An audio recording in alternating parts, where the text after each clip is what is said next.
Bowling je priljubljena igra v več kot 140 državah. Samo v ZDA imajo na primer več kot 250 tisoč stez.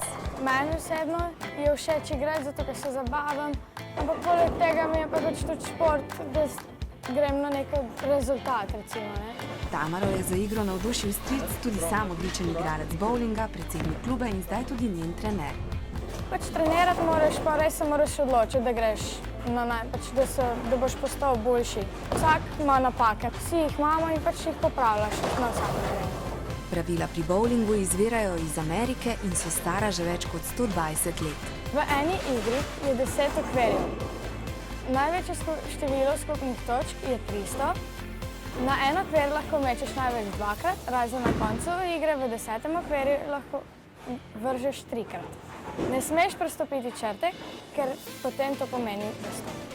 Poleg tega, da Tamara 2-krat na teden trenira bowling, trenira tudi nogomet.